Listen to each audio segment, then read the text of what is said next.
Bueno, buenos días, buenas tardes. Es un privilegio para mí estar de vuelta en este curso. Voy a estar hablando del monitoreo satelital de cianobacterias. Soy Andrea Drost, trabajo en la Universidad Nacional de Avellaneda, en el laboratorio LADAS. Y bueno, también soy como desarrolladora de Cianosat. Les vamos a contar acá un poquito, hay una fotito del grupo del que estamos haciendo parte y le vamos a contar un poquito cómo integramos los datos y análisis satelitales al SAT de cianobacterias de la provincia de Buenos Aires. Comenzamos con una introducción teórica. Un sistema de alerta temprana tiene ciertos requisitos, ¿no? Uno es la alta frecuencia. Yo no puedo ir esporádicamente a evaluar algo para hacer una alerta temprana. Si lo tengo que hacer in situ, bueno, tiene un alto costo. Si yo necesito evaluar la toxicidad del agua, bueno, tengo que tener muchísimo equipamiento y gente preparada para poder ir a monitorear con la alta frecuencia que requiere un sistema de alerta temprana. Bueno, por ello vamos a integrar distintas tecnologías y distintas escalas de análisis. Podemos mirar que podemos tener una escala local y a la escala local podemos hacer como un monitoreo visual, muy simple, muy rápido, evaluar olores, evaluar colores, evaluar transparencias, que son indicadores, ver disrupciones, basura, bueno, etcétera, que nos da un marco muy importante a la hora de interpretar otro tipo de datos. Obviamente, si llevamos una muestra del agua y la llevamos al laboratorio, en el laboratorio vamos a tener los componentes de ese agua y vamos a evaluar si tenemos cianobacterias, qué especies son, si son tóxicas e incluso podemos medir la cantidad de toxinas que había en la muestra. Después, para poder evaluar el nivel de riesgo un poquito más a otra escala, a nivel de playas, por ejemplo, evaluamos, sí, con un dron, por ejemplo, qué es lo que está sucediendo cercanamente a ese punto focal. Y podemos inferir que si se repiten los patrones, vemos manchas verdes, etcétera, podemos ver, esperamos que lo que vimos en laboratorio o lo que vimos localmente sea bastante similar. Y a otra escala, ya una escala regional, con satélites, podemos evaluar todo el cuerpo de agua y ya también estimar distintas variables con los sensores que traen los satélites. Los satélites pasan todos los días, pueden monitorear sistemáticamente el cuerpo de agua, pueden identificar las cianobacterias y podemos evaluar su extensión, su intensidad, etc. Y aquí tenemos el SAT de la provincia de Buenos Aires, el SAT de Cielo Semáforo, que integra esas miradas, esas escalas, el territorio monitoreo visual, el laboratorio, el monitoreo satelital. Primeramente voy a explicar el monitoreo satelital, en qué consiste, qué hacemos con los satélites, y después vamos a ver un poquito de cómo lo integramos en este SAT. Bien, vamos a ver algún detalle metodológico del sistema de alerta temprana enfocado a satélites. Bueno, el ojo en el espacio se llama esta sección. ¿Qué significa? ¿Cómo vemos desde los satélites nuestros cuerpos de agua? En este caso, enfocados a cuerpos de agua, pero realmente estamos monitoreando al planeta como un organismo vivo integral, con todas las variables desde atmosféricas, criosféricas, bueno, limnológicas, biológicas, como nunca antes. Sistemáticamente, prácticamente una vez por día o varias veces por día, incluso algunos satélites cada 15 minutos, cada minuto, van tomando datos para poder evaluar la dinámica de distintos sistemas, ¿sí? Y estudiarlos. Muchos de estos datos son libres, son accesibles, así que es una gran ventaja a la hora de un monitoreo y evaluación de las dinámicas. Eh, Hoy en día se están también poniendo a disposición nuevas tecnologías, tanto de procesamiento de datos como de toma de datos en estos satélites. Hay una disrupción tecnológica muy importante, así que estamos a la puerta de, bueno, una explosión de información tremenda que no es despreciable, ¿sí? Para todo lo que es el monitoreo, el alerta, el poner a salvaguarda la vida de la gente, para poder manejar y mejorar, restaurar nuestros sistemas acuáticos. En este caso, son una gran ventaja. Y entre una de las cuales yo acá destaqué es la mirada histórica, ¿sí? Tenemos una gran cantidad de set de datos a través del tiempo. Entonces podemos evaluar qué ocurre con nuestros sistemas, incluso cuando no tenemos datos de campo. Ya vamos a ver que los datos satelitales no reemplazan el dato de laboratorio. Los datos de laboratorio son mucho más específicos que los datos satelitales, pero proveen muchísimos indicadores que nos pueden evaluar si un sistema está permaneciendo igual, si está empeorando, si está mejorando, entonces qué tipo de manejos qué impacto están teniendo los manejos que estoy haciendo en el territorio o sobre el cuerpo de agua directamente. Así que bueno, vamos a adentrarnos un poquito a la mirada satelital. Bueno, entonces vamos a describir un poquito el proceso de una toma de datos satelital. Nosotros vamos a tener una fuente de energía que llega al sistema natural. En nuestro caso va a ser el sol. Ese sol emite ciertos rangos de longitudes de onda electromagnética, que en nuestro caso llegan al agua, van a interactuar con los componentes del agua y diariamente o cada 3, 4, 5 días pasan satélites por nuestros sistemas, captan esa respuesta del agua, de la reflexión del agua, de lo que provino del sol. Bueno, lo guarda y cuando pasa por una agencia espacial, descarga la información. En la agencia espacial, en nuestro caso puede ser CONAE, la NASA, la ESA de Europa, descarga esa información, se procesa, se pone a disposición y después cualquier usuario desde la web, con un usuario y contraseña, puede seleccionar los datos de cualquier parte del mundo, descargarlos y procesarlos.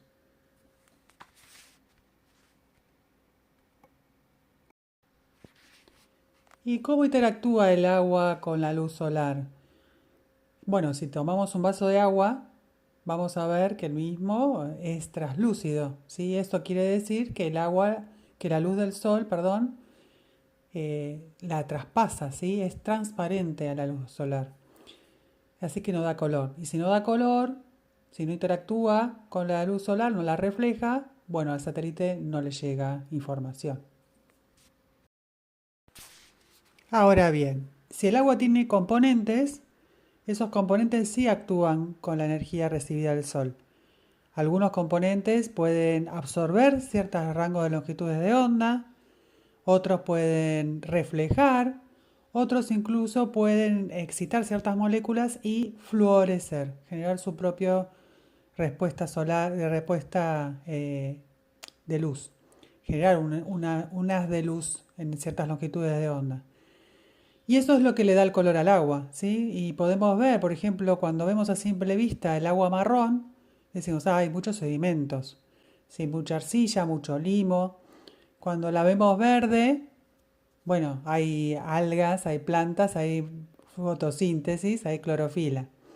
Cuando la vemos azul, es un agua bastante transparente, limpia, porque en general los cuerpos de agua sí, lo que rebota más en el cuerpo de agua sí son las longitudes de onda del azul, entonces la vemos más azulada.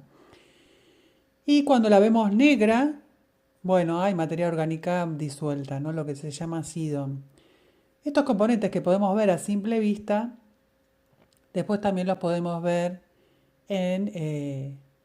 radiométricamente, medir las longitudes de onda y cuánto es la energía que reflejan en las distintas longitudes de onda del Sol. Y les damos un patrón. Esos patrones se llaman firmas espectrales. Entonces, cuando tenemos abundancia de sedimentos, vamos a tener un patrón. Cuando tenemos alta carga de materia orgánica, vamos a tener otro patrón. Cuando tenemos fitoplancton, vamos a tener otro patrón. Y combinados, ¿no? Los componentes, también tenemos distintos patrones. Pero las respuestas son bastante específicas cuando hay estos componentes específicos. Así que estudiándolos, bueno, podemos después mirar la respuesta que obtiene el satélite y saber qué es lo que está ocurriendo en el agua. Bueno, acá tenemos 4 fotos de situaciones en los cuerpos de agua. Podemos ver como dos fotos marrones a la izquierda y dos fotos verdes a la derecha. Cuando vemos marrón decimos a simple vista, bueno, no hay algas, hay sedimentos, no veo cianobacterias. Cuando vemos verde decimos hay algas y hay cianobacterias. En general puede llegar a ser así. Pero hay veces que tenemos aguas marrones. En estos casos, la primera imagen, tengo un agua marrón y ahí está lleno de algas. Y no lo podemos ver a simple vista. Pero uno lo puede ver a través de los satélites por esta cuestión que habíamos dicho antes de su patrón espectral, de su firma espectral. Distintas algas tienen distintas formas también de responder a la luz y las cianobacterias tienen también una particularidad de responder a la luz en longitudes de onda que nuestro ojo no puede ver, sí, con el detalle que nuestro ojo no puede ver, pero sí lo puede ver el satélite. Así que a veces el agua está marrón y tiene cianobacterias o puede tener otras algas, a veces la veo verde pero no tiene cianobacterias, y eso sí lo puede detectar el satélite con sus sensores espectrorradiométricos.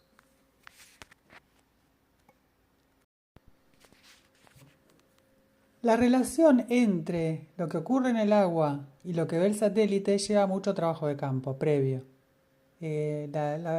Hubo mucho tiempo hasta que estas tecnologías se desarrollaron, porque los cuerpos de agua son bastante heterogéneos, son como cada uno tiene su firma específica de componentes. Y eso interactúa de una manera específica con la luz del sol.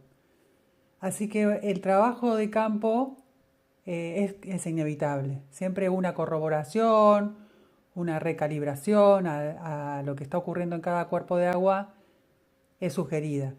¿Y qué se hace? Se monitorea, se toman muestras en el agua, tanto de lo que ocurre en el sol, de lo que ocurre con la luz solar que está llegando en ese momento, de lo que está reflejando el agua en ese momento y las componentes que hay del agua en ese momento, en ese lugar. Eso se lleva al laboratorio, se estiman todas las variables, se evalúan también en el laboratorio informático todos los patrones espectrales y se ven cuáles son las relaciones entre los patrones espectrales y los resultados del laboratorio. Es un abuelo de pájaro un poco resumido cómo es toda la calibración y la validación y la generación de algoritmos que me relacionen lo que está viendo el satélite con lo que está ocurriendo en el agua. Los modelos satelitales aplicados a la provincia de Buenos Aires son, digamos, validados, controlados principalmente por la Autoridad del Agua, ¿no? El laboratorio del ADA. Sin embargo, bueno, también estamos trabajando conjuntamente con otros laboratorios, uno que aportó muchísima información es INTECH de Chascomús, otro que se ha consultado es el Instituto Limnológico de Junín, también está toda la base de datos de Cianosat, y ahora, bueno, no lo puse acá todavía en la filmina, pero porque es muy caliente, muy reciente, UNDAP también sacó financiamiento para hacer algún control de campo. Muchos ya de estos resultados están implementados en el monitoreo y hay tesis que van a detallar o explicar estos resultados en las mismas. Así que una es la tesis de licenciatura en UNDAB y otra una tesis de doctorado en INTECH. ¿Y qué es exactamente lo que captan los satélites para determinar que hay cianobacterias y cuántas hay? Principalmente son tres grandes variables que está mirando el satélite. Los satélites que estamos usando tienen ciertos sensores específicos que permiten ver la interacción de la luz en ciertas longitudes de onda y nos van a permitir ver, un pigmento que es específico de las cianobacterias, que es la ficocianina. La ficocianina absorbe longitudes de onda cercanas a las 620 nanómetros. Hay satélites que tienen la capacidad de ver en esos rangos de longitudes de onda y cuando esos rangos disminuyen, bueno, ahí hay absorción de ficocianina con otros patrones espectrales, ¿no? A la vez. La clorofila también tiene un patrón espectral, cuando hay mucha clorofila aumentan ciertas longitudes de onda, pero la clorofila de las cianobacterias, ¿se acuerdan que yo decía que hay sustancias en el agua que cuando son excitadas por la luz solar, ¡pum!, generan unas de luz específico, fluorecen. Bueno, la clorofila de la cianobacteria florece en rango de longitudes de onda particular, distintas a lo que lo hacen las plantas o las algas. Así que las podemos ver, ¿no? Fluorecen cercanas a los 665 nanómetros. También tenemos satélites que pueden detectar esos rangos de longitudes de onda. Y por otro lado, las células son de un tamaño muy pequeñito, ¿no? Son células bacterianas que cuando aumentan en densidad, bueno, también generan un rebote de las luces de infrarrojos de onda corta. Muy específico, cerca de los 750, cerca de los 800, cada uno en sus magnitudes, pero es un rebote muy específico que no lo hacen otras algas. Así que bueno, esas son las tres variables que estamos mirando. ¿Qué está pasando con la ficocianina? ¿Qué está pasando con la clorofila específica de cianobacterias? ¿Y qué está pasando con esta retrodispersión?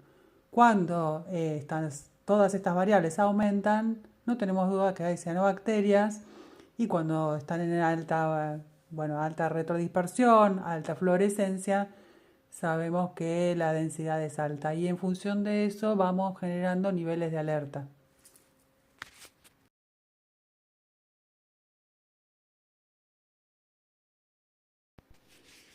Bien, el gran resultado es el cianosemáforo. ¿Y cómo se integra el SAT satelital al cianosemáforo?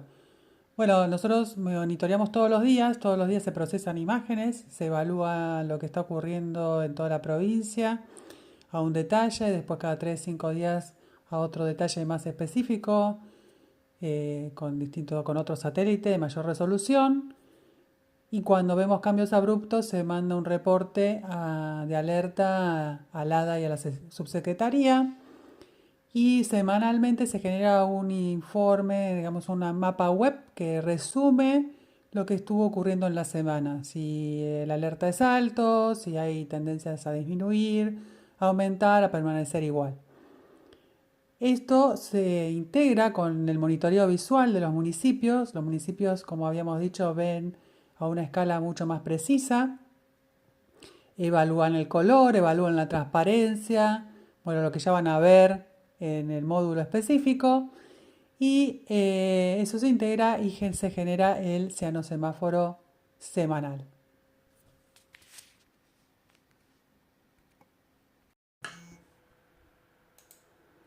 Bueno, ingresando a la página donde tiene el monitoreo satelital ADA, tienen todas las descripciones, ingresan al link específico para una app específica de monitoreo y se va a encontrar, bueno, con el cianosemáforo, pero a nivel satelital para cada cuerpo de agua.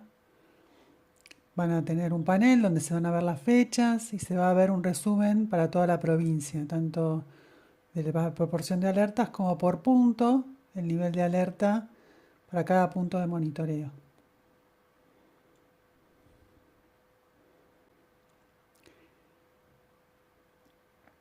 También se puede hacer zoom hacia una zona, cliquear en la zona y entonces para ese punto se van a estimar todas las variables, el riesgo por cianobacterias, clorofila, turbidez y también las series temporales de cómo viene esa variable en el tiempo, los resultados.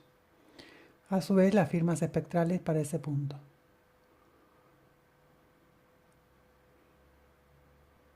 También se puede buscar en el buscador un lugar, hace zoom y ahí otra vez para el cuerpo de agua se pueden seleccionar.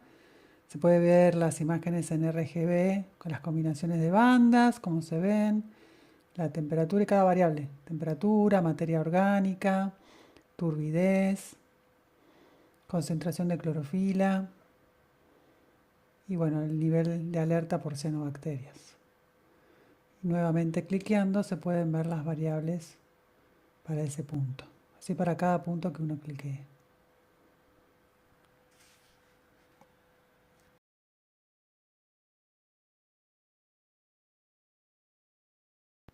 Bien, y ya terminando vamos a ver algunas conclusiones de lo que aporta y no aporta el satélite.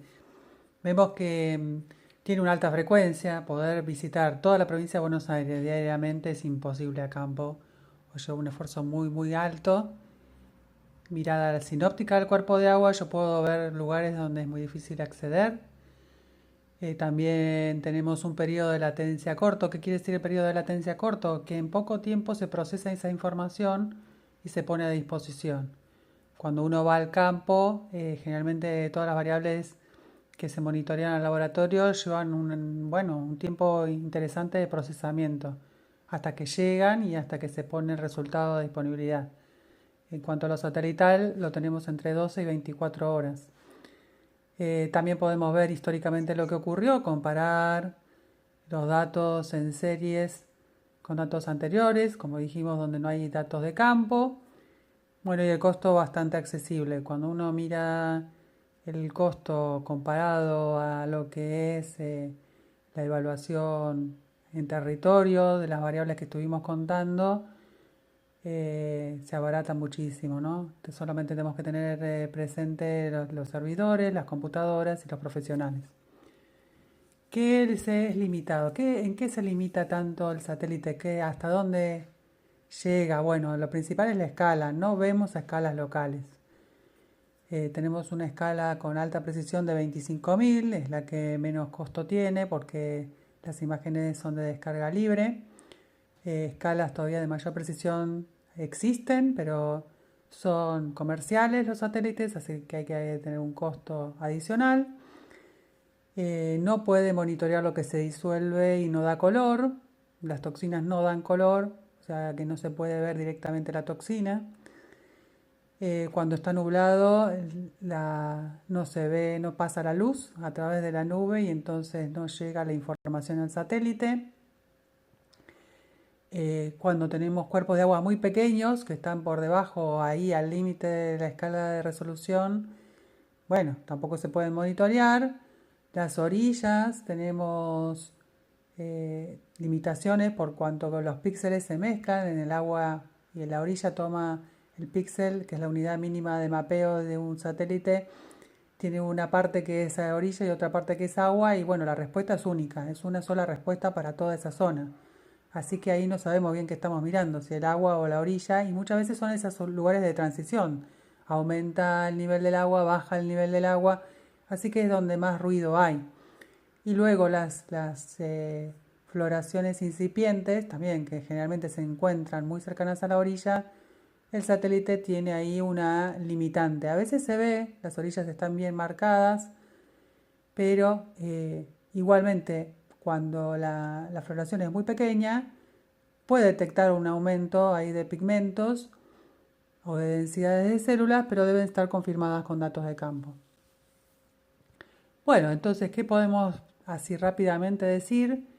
Que tiene una gran capacidad para ofrecer la visión sinóptica del cuerpo de agua, alta frecuencia de monitoreo, alcanzar zonas remotos donde es difícil de acceder y eso baja los costos y genera, bueno, una estrategia, dónde tengo que priorizar, cuáles son los cuerpos de agua recurrentes con los problemas, dónde tengo que ir a mirar focalmente una muestra de agua, cuáles son los cuerpos de agua prioritarios a ir a hacer un análisis de laboratorio. Bueno, ayuda a toda esa logística.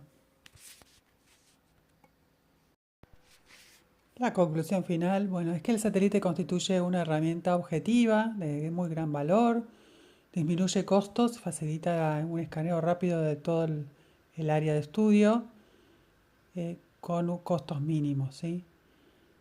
Combinando esta información sinóptica con datos de campo más detallados, bueno, se genera todo el cruce de distintas escalas que es sumamente importante. ¿Y cómo entonces se reduce esto en el SAT, de cianosemáforo de la provincia? Bueno, nosotros genera el alerta el satélite monitorea todas las variables que ya vimos, da el anuncio del SAT y lo que se hace en los municipios se controla al nivel local, se evalúa qué está ocurriendo con la transparencia, el color, ahora van a ver cómo, y se cruza esa información. Y eso es lo que da la alerta todas las semanas, el cianosemáforo. Ese cruce de ambas escalas de análisis lleva un mayor detalle y control con los laboratorios. Los laboratorios rutinariamente van a cada cuerpo de agua, toman muestras integrales, también lo van a ver en detalle en otro módulo. Y están controlando que ese sistema de alerta esté funcionando bien.